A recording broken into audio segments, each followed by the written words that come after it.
हम इंसान अक्सर उन चीजों पर इतने निर्भर क्यों हो जाते हैं जिनकी असल में हमें कोई जरूरत ही नहीं होती। सोचने वाली बात है ना। आज के इस विश्लेषण में हम इसी गहरे सवाल की तह तक जाएंगे। दादा भगवान की शिक्षाओं और अक्रम विज्ञान के नजरिए से हम ये समझने की कोशिश करेंगे कि व्यसन यानी लत की असली जड़ें आखिर पनपती कहाँ से हैं, और सबसे अहम बात, इन अवांछित निर्भरताओं से हमेशा हमेशा के लिए आज़ादी कैसे पाई जा सकती है। सच कहूं तो ये सफ़र बहुत ही दिलचस्प और आंखें खोल देने वाला होने वाला है। तो चलिए, आज का हमारा रोड मैप कुछ इस तरह रहेगा। सबसे पहले व्यसन नाम की बीमारी को समझेंगे। उसके बाद व्यसन की जड़ों की पड़ताल करेंगे। फिर देखेंगे कि नशे की असली कीमत क्या चुकानी पड़ती है। इसके बाद हम आज़ादी के मार्ग पर बात करेंगे और अंत में उस अचूक 4 कदम की विधि को जानेंगे। अब देखिए, व्यसन की जंजीरों से आज़ाद होने का मतलब सिर्फ शरीर को किसी लत से छुड़ाना नहीं है। ये तो एक बहुत ही गहरी आध्यात्मिक यात्रा है। ये अज्ञानता और एक तरह की बेहोशी से निकलकर इंसान की अपनी स्वाभाविक प्राकृतिक आज़ादी की ओर लौटने का एक रास्ता है। क्योंकि जब तक इस बाहरी निर्भरता को नहीं तोड़ा जाता, तब तक जीवन में सच्ची प्रगति और समृद्धि का आना असंभव सा है। भाग 1, व्यसन नाम की बीमारी को समझना। दादा भगवान का एक बहुत ही गहरा और सीधा सा कथन है, शरीर के लिए जो भी खुराक अनावश्यक है वो व्यसन है। इसे थोड़ा और गहराई से समझते हैं। आसन का मतलब होता है शरीर की जरूरत का भोजन, और व्यसन का मतलब है कोई भी अतिरिक्त और अनावश्यक खुराक, यानी कोई भी ऐसी चीज जिसके बिना शरीर बिल्कुल मजे में जीवित रह सकता है, अगर उसकी आदत पड़ जाए तो उसे व्यसन ही कहा जाएगा। यहाँ सबसे दिलचस्प बात आती है, एक मामूली आदत और एक गहरी बीमारी के बीच का फर्क समझना। अक्सर लोग इन दोनों को एक ही मान लेते हैं, पर ऐसा है नहीं। आदत वो है जिसमें सिर्फ मन को खुराक मिलती है, जैसे रोज फिल्में देखने का शौक। इसे इंसान जब चाहे बिना किसी शारीरिक तकलीफ के छोड़ सकता है। लेकिन व्यसन वो पूरी तरह से एक बीमारी है। इसमें सीधा शरीर और हमारे नर्वस सिस्टम को एक नशीली खुराक की दरकार होने लगती है, और इसी बीमारी की वजह से शरीर बार बार उस नशे की मांग करता है, जिससे भीतर एक अजीब सी अशांति पैदा होती है। इंसान चाहकर भी उस जाल से आसानी से बाहर नहीं आ पाता। भाग 2, व्यसन की जड़ें। तो आखिर इस फंदे में इंसान फंसता कैसे है? इसके पीछे कई बारीक तंत्र काम कर रहे होते हैं। सबसे पहला है प्रत्यक्ष प्रमाण, यानी सीधी सीधी संगति। ज्यादातर व्यसन की शुरुआत ऐसे लोगों के साथ उठने बैठने से होती है जो पहले से ही नशा करते हैं। फिर बीच में आता है हमारा अहंकार, जो दूसरों को देखकर उनके जैसी खुशी पाने की चाह में उनकी नकल करने लगता है। इसके बाद बुद्धि ये तय कर बैठती है कि चलो इसे आजमा कर देखते हैं, और अक्रम विज्ञान तो इसे एक अलग ही स्तर पर ले जाता है। इसके अनुसार पिछले जन्मों की कुछ अधूरी इच्छाएं कर्म की गांठों के रूप में हमारे भीतर दबी होती हैं, जो सही माहौल और संगत मिलते ही फूट पड़ती हैं। भाग 3, नशे की कीमत। नशा असल में कहाँ कैसे करता है? क्या ये सच में शरीर में कोई नई ऊर्जा या खुशी पैदा करता है? स्रोत सामग्री के मुताबिक बिल्कुल नहीं।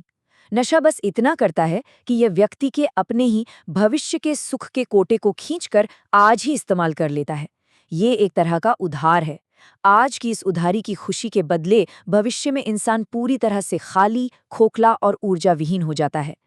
अगर व्यसन की गंभीरता को अलग अलग श्रेणियों में बांट कर देखा जाए तो स्थिति कुछ ऐसी दिखती है। शायद जैसा हल्का नशा शरीर के अंदर मौजूद ऊर्जा को बस कुछ देर के लिए उत्तेजित कर देता है, जिससे एक बेचैनी और मानसिक निर्भरता जन्म लेती है। तंबाकू और सिगरेट जैसे मध्यम दर्जे के नशे शरीर और नर्वस सिस्टम पर सीधा वार करते हैं और भयानक शारीरिक बीमारियां पैदा करते हैं। लेकिन जो सबसे गंभीर श्रेणी है, शराब या ड्रग्स, वो इंसान को एक बहुत ही गहरी बेहोशी की हालत में ले जाती है। ये चेतना पर अज्ञानता का एक मोटा पर्दा डाल देती है और आध्यात्मिक विकास को पूरी तरह से ठप कर देती है।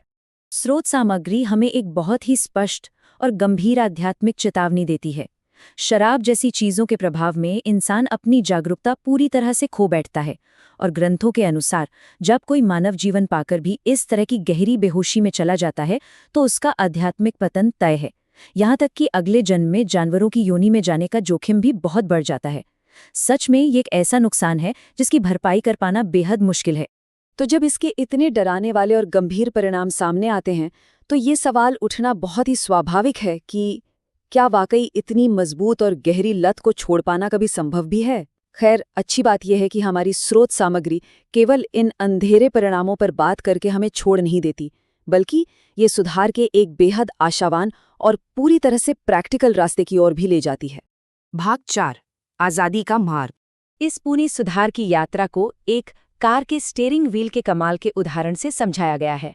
जरा सोचिए, जिस तरह तेज रफ्तार कार को सही सड़क पर बनाए रखने के लिए स्टीयरिंग को मजबूती से पकड़े रहना पड़ता है, ठीक उसी तरह किसी भी व्यसन को छोड़ने के लिए दृढ़ संकल्प यानी पक्के इरादे की जरूरत होती है।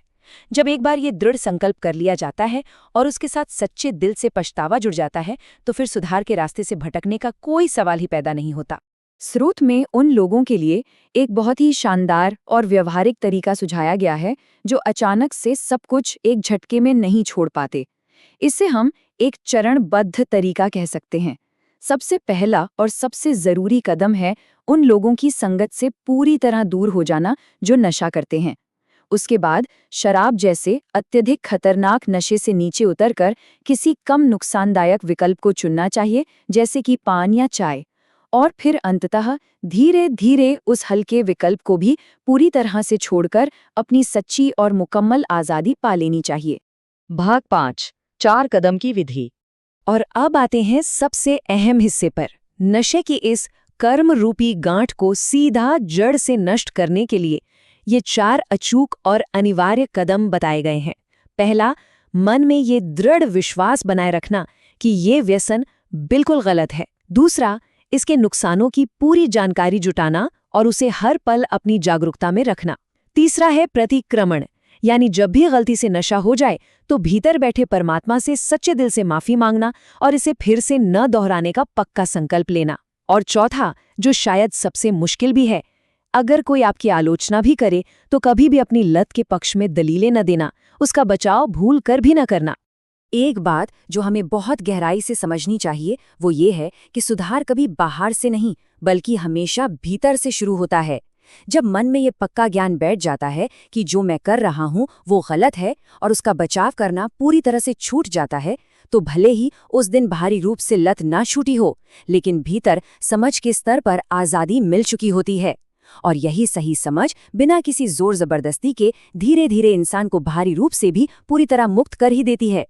तो आज के इस विश्लेषण को हम एक बहुत ही विचार मंथन करने वाले सवाल के साथ यहीं रोकते हैं। अगर इंसान की असली शक्ति और उसकी सच्ची खुशी उसकी अपनी प्राकृतिक और स्वाभाविक आज़ादी में छिपी है, तो जरा सोचिए आज ऐसी कौन सी आदतें या अवांछित निर्भरताएं हैं जो हमारी असीमित मानवीय क्षमता को दीमक की तरह अंदर ही अंदर खत्म कर रही हैं। ये सवाल हमारी दैनिक आदतों को गहराई से परखने और एक सच्ची आज़ाद जिंदगी की ओर कदम बढ़ाने का एक बहुत ही शानदार अवसर देता है।